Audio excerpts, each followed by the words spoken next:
Assalamualaikum warahmatullahi wabarakatuh. Oke, untuk pertemuan kali ini kita akan masuk pada mata pelajaran fikih, di mana pada pertemuan kali ini juga kita akan membahas tentang bab haid dan istihadah. Oke, sebelum pembelajaran dimulai, mari kita awali dengan membaca doa bersama-sama. Berdoa dimulai.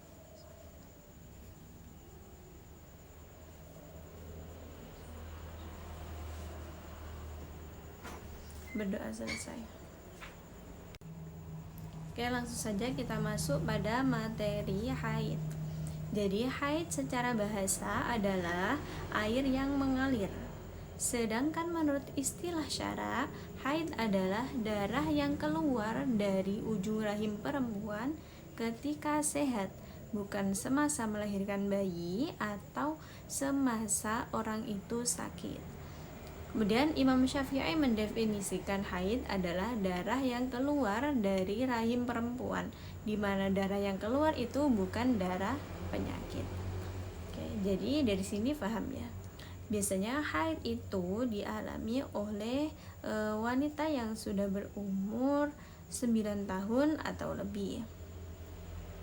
Ya, ketika ada wanita yang sudah berumur 9 tahun kemudian keluar darah dari kemaluannya, itu bisa dikatakan darah haid jika memenuhi 3 syarat. Jadi ada syarat darah itu bisa dikatakan darah haid. Yang pertama yaitu darah yang keluar tidak kurang dari 24 jam. Nah, seumpama darah tersebut keluar cuma 10 jam pada hari itu, nah itu belum bisa dikatakan darah itu darah haid, meskipun yang mengalami itu wanita sudah berumur 9 tahun. Kemudian syarat yang kedua yaitu darah yang keluar tidak melebihi 15 hari. Oke, bisa dinamakan darah haid kalau darah yang keluar itu kurang dari 15 hari. Kalau melebihi 15 hari itu biasanya selebihnya bisa dikatakan darah istihadah yang kita akan bahas habis ini.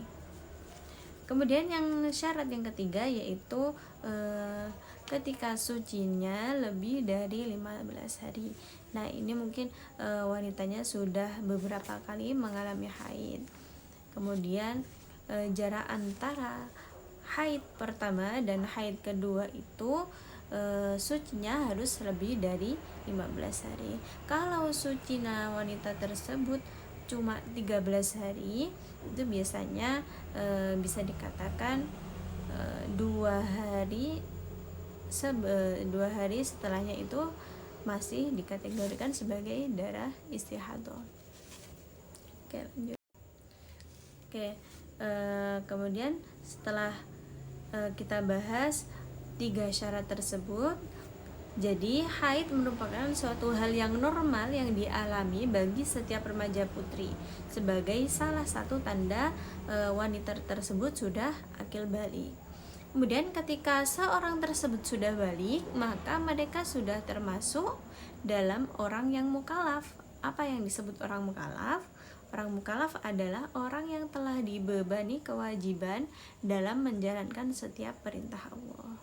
Ya, paham ya dari sini? Oke, lanjut. Ada beberapa larangan ibadah yang dilarang dikerjakan bagi orang yang sedang haid.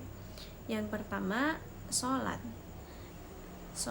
Ya, orang yang sedang haid itu haram atau dilarang untuk sholat.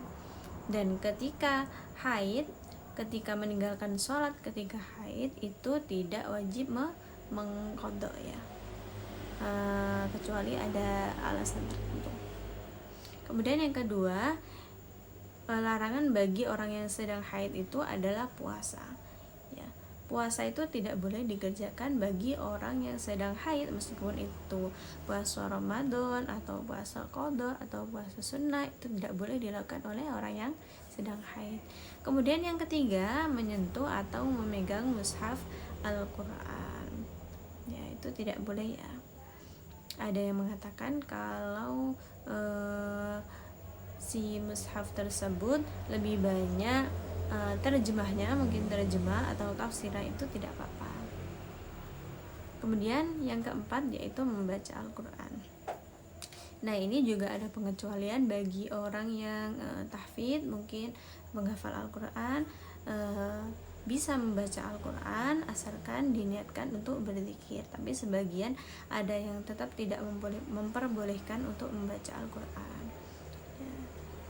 Kemudian yang kelima itu dilarang untuk iktikaf di masjid. Iktikaf di masjid itu berdiam diri di masjid, entah itu berzikir atau cuma berdiam diri, itu tidak boleh. Dilarang bagi orang yang sedang haid untuk berdiam diri di masjid.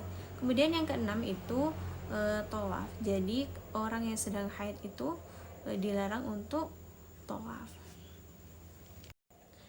Oke, lanjut kita masuk pada bab istihadah. Istihadah menurut bahasa berarti mengalir.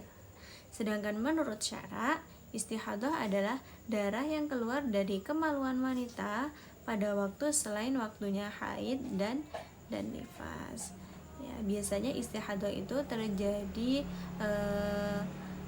ketika haid belum sampai 24 jam atau haid melebihi 15 hari, itu bisa dikatakan istihadah.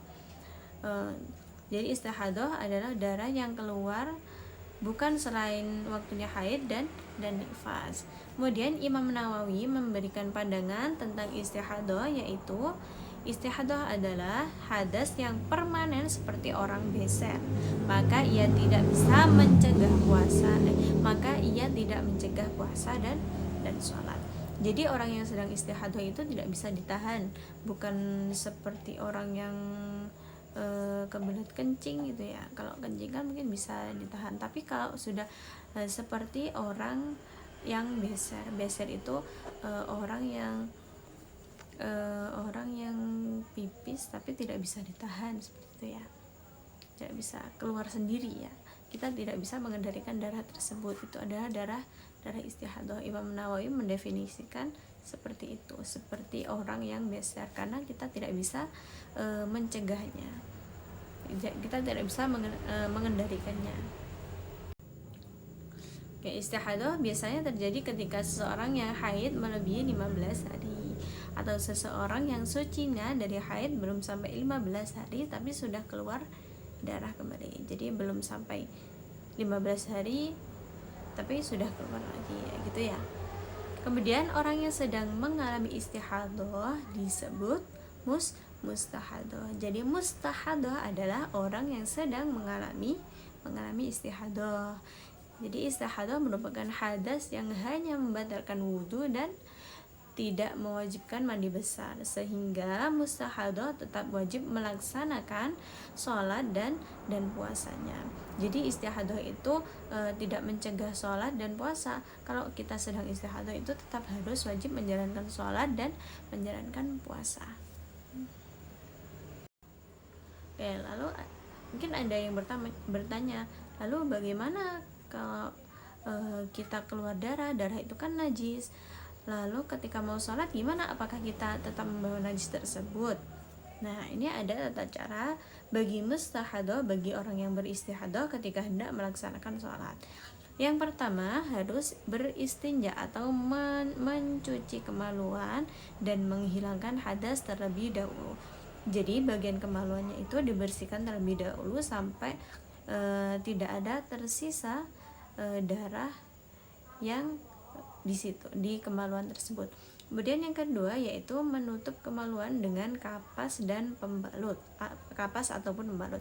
Jadi ketika sudah dihilangkan semua hadas yang ada pada kemaluan, itu biasanya ditutup, ada bagian lubang tersebut ditutup oleh kapas, kemudian bisa dilapisi dengan pembalut untuk mencegah darah keluar. Kemudian yang ketiga yaitu bersuci dengan wudhu atau tayamum.